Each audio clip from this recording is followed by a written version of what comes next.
नमस्कार, मैं हूं आयुषी। आप सभी दर्शकों का अन्नदाता कार्यक्रम में स्वागत करती हूं। हर रोज की तरह कार्यक्रम में लेकर आई हूं खेतीबाड़ी से जुड़ी बहुत सी लाभकारी जानकारियां।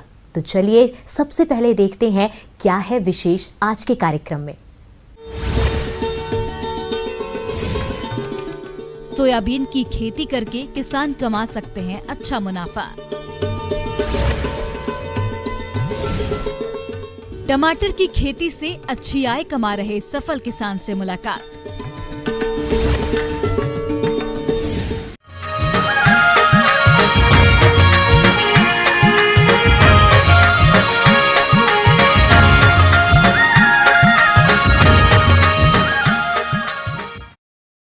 अपने राज्य बिहार और झारखंड में सोयाबीन की खेती का रकबा धीरे धीरे बढ़ रहा है, क्योंकि ये फसल कम पानी में भी अच्छा उत्पादन देती है। ऐसे में उन क्षेत्रों के किसान जहां पर वर्षा कम होती है, वे इसकी खेती करके अच्छा लाभ कमा सकते हैं। तो इसकी खेती करने के लिए किसान सोयाबीन की कौन सी प्रजातियों का चयन करें और इसकी बुआई करते वक्त किन किन बातों का विशेष ध्यान दें, आइए जानते हैं बिरसा कृषि विश्वविद्यालय कांके रांची के कृषि वैज्ञानिक डॉक्टर अरविंद कुमार सिंह से।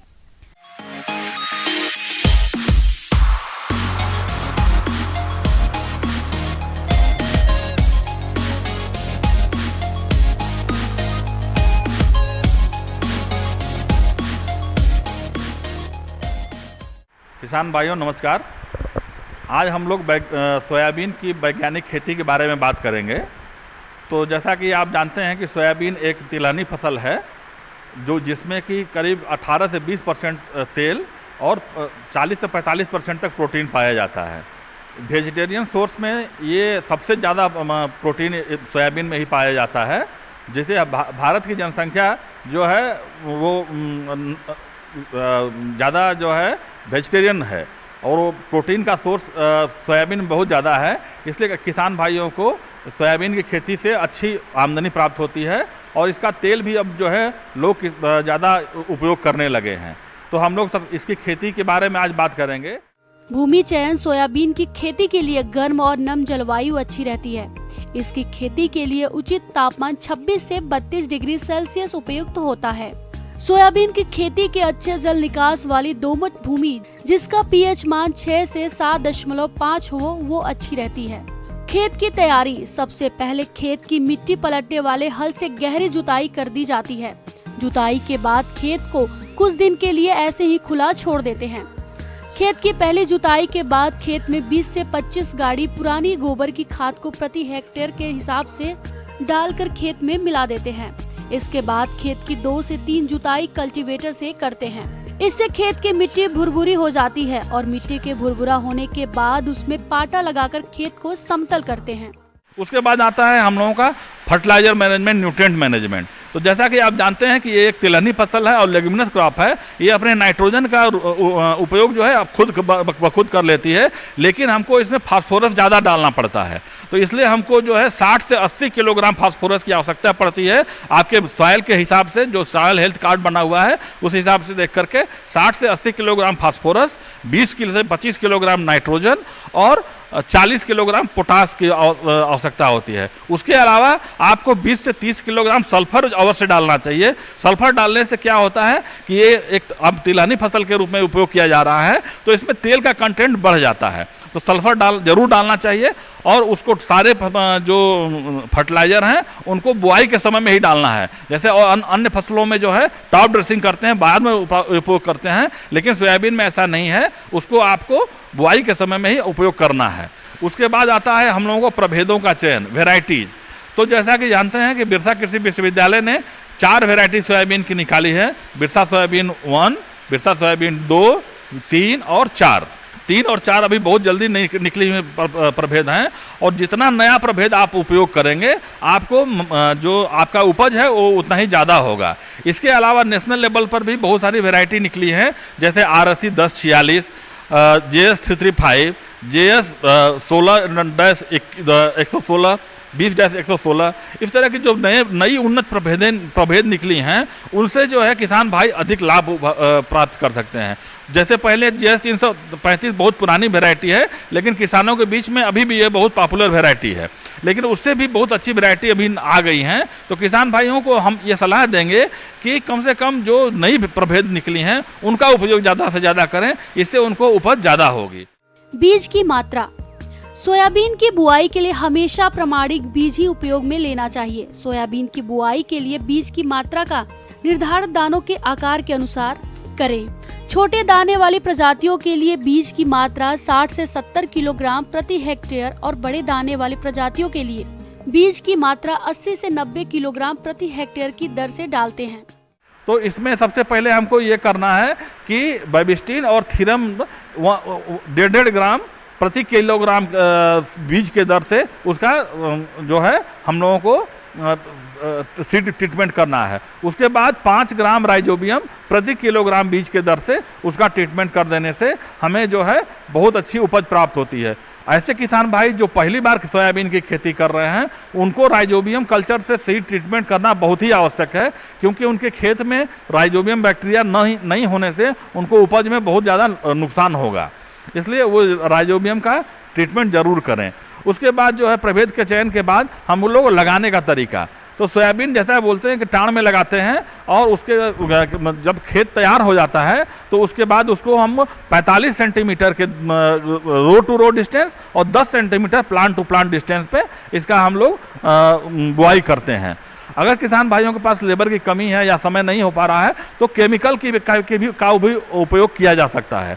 उसमें आप क्या करेंगे कि जैसे पेंडिमिथिलिन 1 किलोग्राम एक्टिव इंग्रेडिएंट प्रति हेक्टेयर के दर से बुआई के 1 से 2 दिनों के बाद, तो जैसे बुआई करेंगे उसके 1 से 2 दिन के बाद उसको अप्लाई कर देंगे।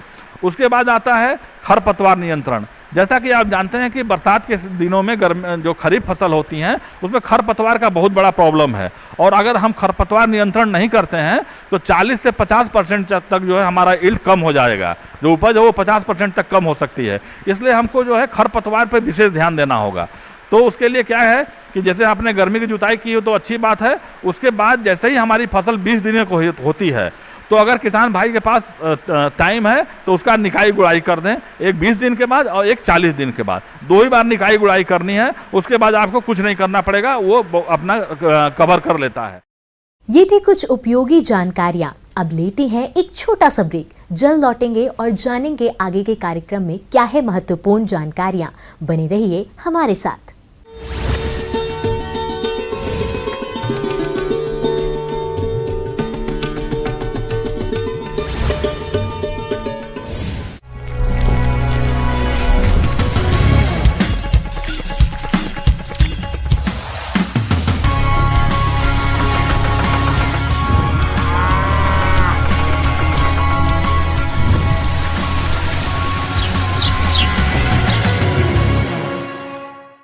ब्रेक के बाद आप सभी दर्शकों का स्वागत है। चलिए अब रुख करते हैं अगली कड़ी की ओर।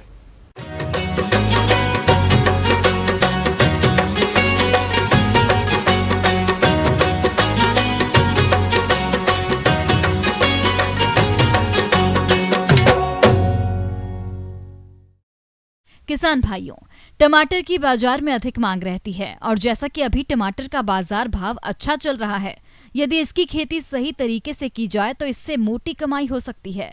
आज हम आपको करनाल जिले के गांव बतान खेड़ी के एक ऐसे ही किसान रणबीर सिंह से मिलवा रहे हैं जो टमाटर की उन्नत खेती करके अच्छा खासा लाभ कमा रहे हैं। तो आइए मिलते हैं इन्हीं से और जानते हैं इनके अनुभव को।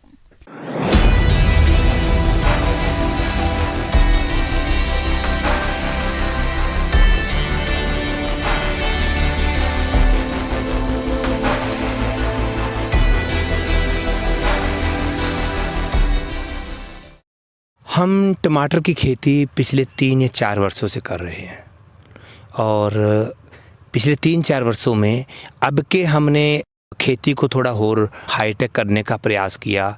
यह जो टमाटर लगा है 1 एकड़ में लगा है। इससे पहले इस खेत में आलू था, आलू के नीचे हमने इस फसल को लगाया। इसमें जो सबसे पहले तो हमने ये हिम सोना वैरायटी है और सबसे पहले हमने स्टार्टिंग में इसकी हाईटेक नर्सरी के अंदर इसकी पौध तैयार करवाई है। उसका ये कारण था ताकि समय को बचाना। अब के बरसातें काफ़ी हुई हैं ताकि उसकी वजह से किसान को समय मिल सके। उसके बाद फिर हमने इसके अंदर गोबर की खाद डाली। गोबर की खाद डालने के बाद इसको खेत को पूरी तरह अच्छी तरह तैयार किया और खाद आलुओं में भी डाली थी, यानी कि 2 बार, ताकि ज़मीन की जो उर्वरा शक्ति है वो बनी रहे।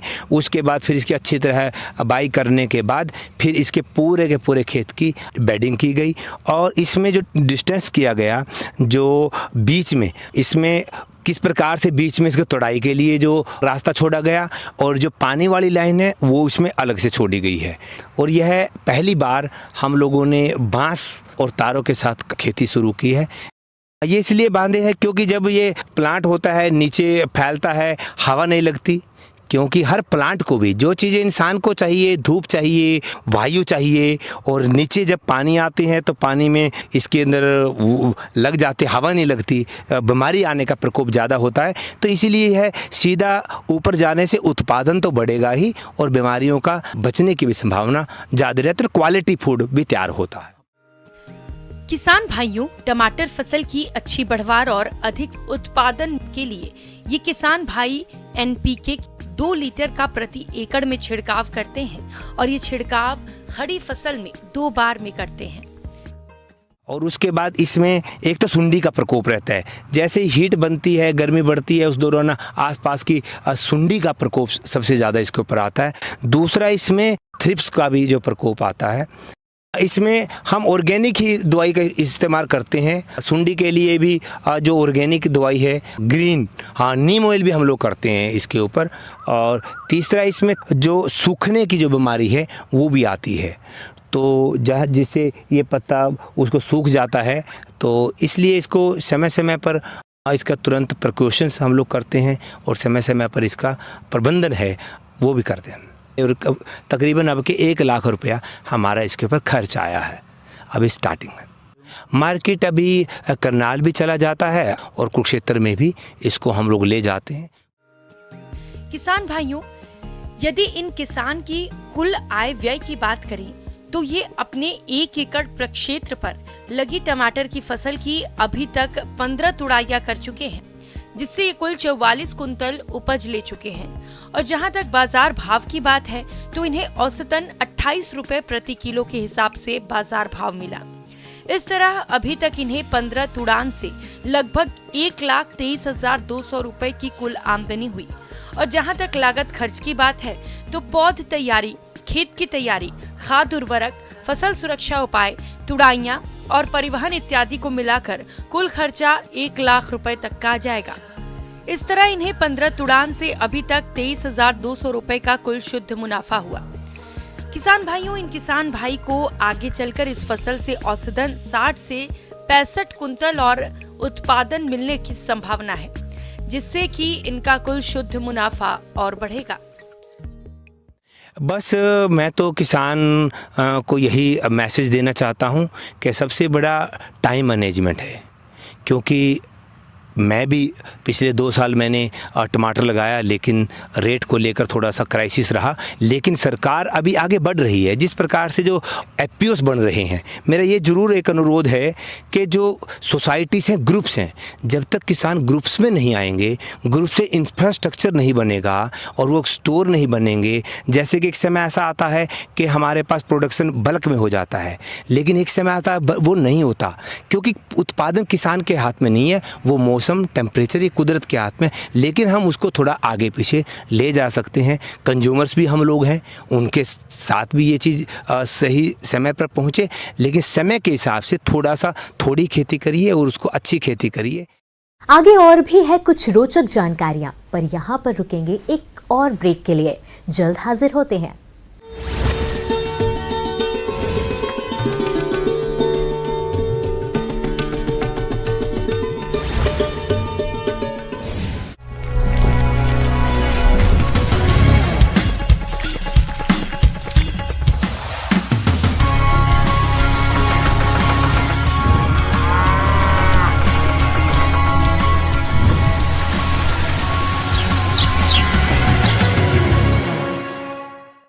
ब्रेक के बाद एक बार फिर से आप सभी दर्शकों का अन्नदाता कार्यक्रम में स्वागत है। बढ़ते हैं अगली प्रस्तुति की ओर।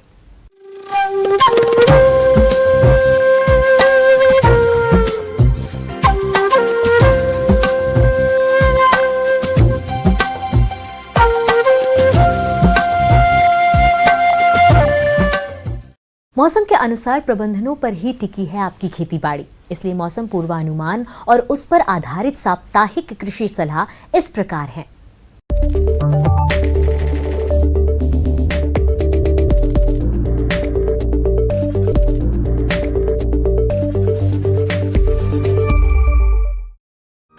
ग्रामीण कृषि मौसम सेवा भारत मौसम विज्ञान विभाग बिरसा कृषि विश्वविद्यालय कांकी राज्य झारखंड द्वारा भेजे गए मौसम पूर्वानुमान रिपोर्ट के आधार पर झारखंड में आगामी 4 दिनों के दौरान आकाश में बादल छाए रहेंगे और कहीं अच्छी तो कहीं हल्की वर्षा की संभावना है।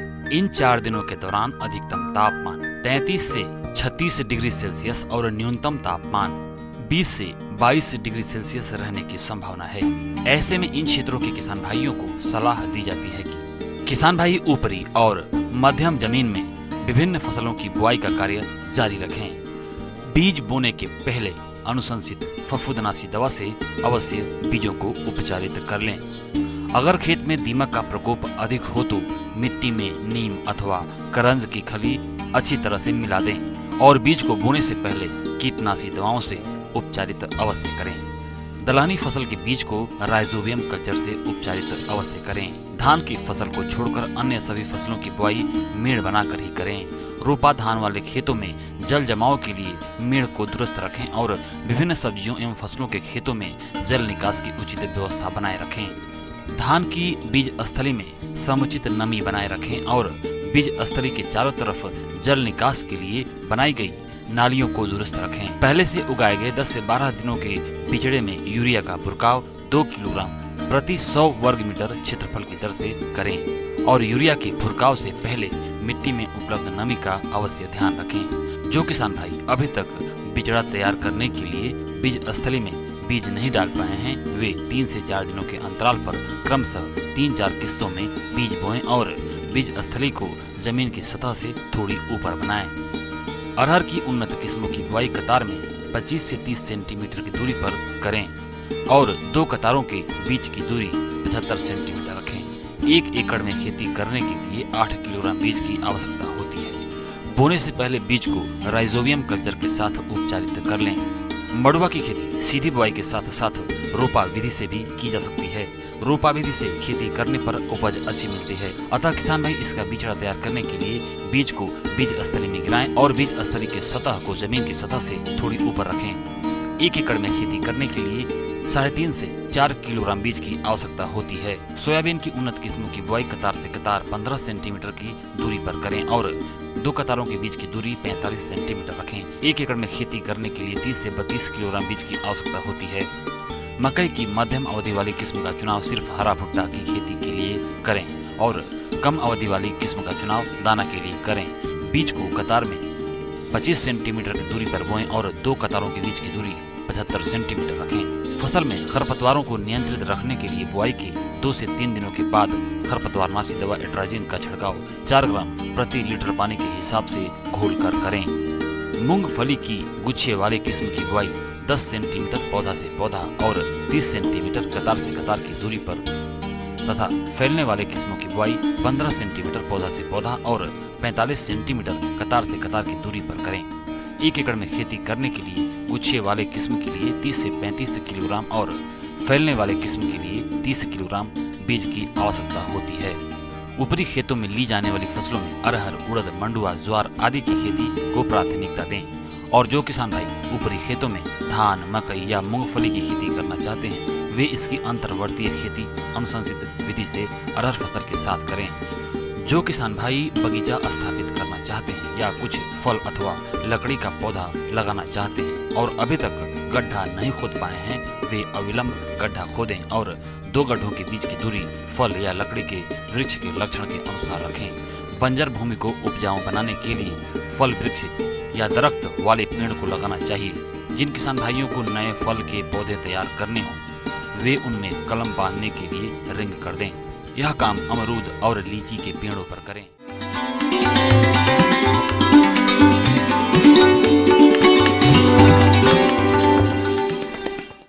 अन्नदाता हेल्पलाइन निशुल्क फोन संपर्क सेवा के माध्यम से आपके द्वारा पूछी गई समस्याओं में से 1 या 2 महत्वपूर्ण समस्याओं को हम अपने कार्यक्रम में शामिल करते हैं। इसी के तहत आज की चयनित समस्या और उसका जवाब इस प्रकार है। अन्नदाता निशुल्क फोन संपर्क सेवा के माध्यम से पूछे गए प्रश्नों में से आज हमने जिस प्रश्न को कार्यक्रम में शामिल किया है उसे पूछा है ग्राम साकरपुर, जिला दरभंगा के कृषक विकास रंजन ने।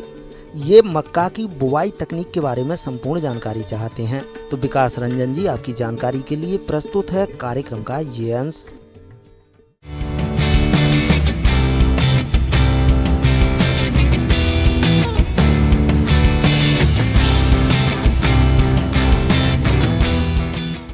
अनाज की फसलों में, मुख्य फसलों में इसका स्थान आता है।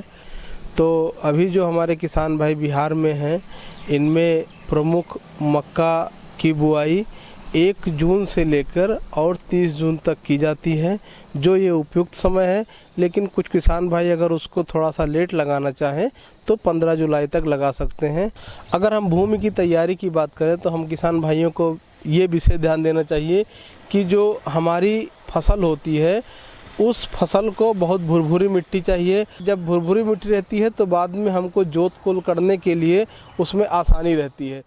खेत की तैयारी पर विशेष ध्यान देना चाहिए। इसके लिए एक बार गहरी जुताई करके 2 से 3 बार कल्टीवेटर से जुताई करना चाहिए। बुआई से 15 से 20 दिन पहले 8 से 10 टन प्रति हेक्टेयर गोबर की खाद को कल्टीवेटर की मदद से पूरे खेत में समान रूप से दें। इसके बाद खेत को अच्छी तरह से समतल कर लें। रिजर मशीन की मदद से मेंढ का निर्माण करें। इनकी जो संकर प्रभेदें हैं, शक्तिमान 1 है, शक्तिमान 2 है, पूसा आगाज संकर मक्का 3 है, DMH 117 है और SHM 1 है। ये सब वैरायटियां हैं जो संकर वैरायटियां हैं। 110 से 120 दिन में पक के तैयार हो जाती हैं। इनकी औसत उपज 35 से 40 क्विंटल प्रति हेक्टेयर की होती है। और जो हमारा संकुर मक्का होता है, जैसे सुवान हो गया, देवकी हो गया, ये सब जो वैरायटियां होती हैं ये सब संकुल मक्का होते हैं। इनका पकने की अवधि 85 से 105 दिन की होती है और इनकी उपज क्षमता 40 से 45 क्विंटल प्रति हेक्टेयर होती है। हमारा बीज दर होता है 8 किलोग्राम प्रति एकड़ के हिसाब से इसका व्यवहार करना चाहिए। बुआई से पूर्व बीजों को 22 टिन 1 ग्राम दवा से प्रति किलोग्राम बीज अच्छे से उपचारित करें ताकि इन्हें बीज तथा मृदा जनित रोगों के साथ कीट व्याधियों से भी बचा जा सके। और हम जो बात कर रहे हैं कि नाइट्रोजन, फास्फोरस और पोटास की, जब हम बुआई करते हैं, बुआई करते समय फास्फोरस और पोटास की पूरी मात्रा 60 किलोग्राम प्रति हेक्टेयर की दर से पोटास का इस्तेमाल करते हैं। 40 किलोग्राम प्रति हेक्टेयर की दर से हम पोटास का इस्तेमाल करते हैं। और जो हम 30 किलोग्राम प्रति हेक्टेयर की दर से हम नाइट्रोजन का इस्तेमाल करते हैं। तो इसको बुआई के समय दे देना चाहिए। उसके बाद जब घुटने तक पौधे हो जाते हैं तो जब हम गोड़ाई कर लेते हैं उसके बाद 40 किलोग्राम प्रति हेक्टेयर की दर से हमको नाइट्रोजन का व्यवहार करना चाहिए। और जब धनबाल या जीरा निकलता है उस समय हमको 30 किलोग्राम प्रति हेक्टेयर की दर से इसको अनुशंसित मात्रा देनी चाहिए। बुआई मेंढों के दक्षिणी भाग में करनी चाहिए तथा पौधों के आकार के अनुसार कतार से कतार की दूरी 60 सेंटीमीटर तथा पौधे से पौधे की दूरी 15 से 20 सेंटीमीटर रखनी चाहिए। बीज रोपते समय हर मेंढ पर 2 बीज प्रति छिद्र में 3 से 4 सेंटीमीटर गहराई पर बोना चाहिए। बुआई के 12 से 15 दिनों के बाद एक छेद में केवल एक स्वस्थ अंकुर छोड़ें और अन्य को हटा दें। इस मौसम में बोई गई फसल में खरपतवार या जंगली घास हो जाती है, जिनको निकालना जरूरी होता है। इन्हें निकालने के लिए 2 से 3 बार खुरपी से गुड़ाई करें। इसके साथ साथ हल्की हल्की मिट्टी भी पौधों पर चढ़ा दें, जिससे पौधे हवा से गिरते नहीं हैं और पौधों की बढ़वार अच्छे से होती है, जिससे उनको एडिशनल इनकम जो बोलते हैं अत्यधिक इनकम प्राप्त होती है, अत्यधिक आय प्राप्त होती है, जो हमारे किसान भाइयों के लिए बहुत अच्छा होता है।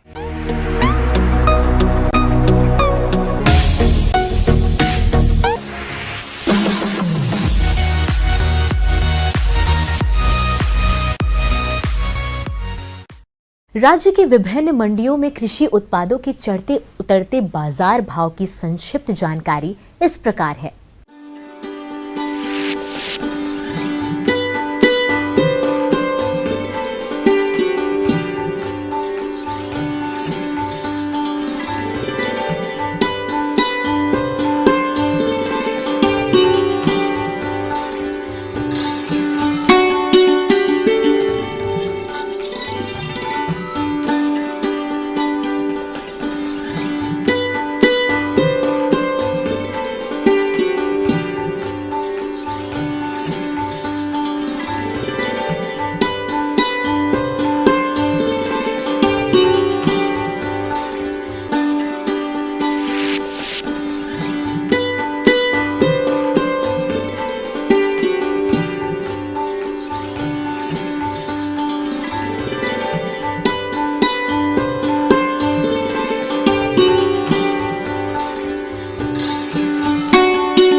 हम यह उम्मीद करते हैं कि आज का कार्यक्रम आप सभी दर्शकों के लिए उपयोगी रहा होगा। किसान भाइयों, अन्नदाता आपकी सेवा के लिए संकल्परत है और कृषि संबंधित समस्या एवं सुझावों के लिए आप हमें इस पते पर संपर्क कर सकते हैं। प्रोड्यूसर अन्नदाता news 18 Bihar Jharkhand, Ramoji film city, Hyderabad 501512। साथ ही आप हमें ईमेल कर सकते हैं। हमारा ईमेल है p18annadatta@nw18.com। इसके अतिरिक्त आप हमें निशुल्क हेल्पलाइन नंबर 180088922163 पर सोमवार से शनिवार सुबह 10 से शाम 4 बजे के बीच संपर्क कर सकते हैं। फिलहाल अन्नदाता की पूरी टीम को इजाजत दीजिए। कल फिर इसी समय आपसे मुलाकात होगी कृषि संबंधित कुछ और महत्वपूर्ण जानकारियों के साथ। नमस्कार।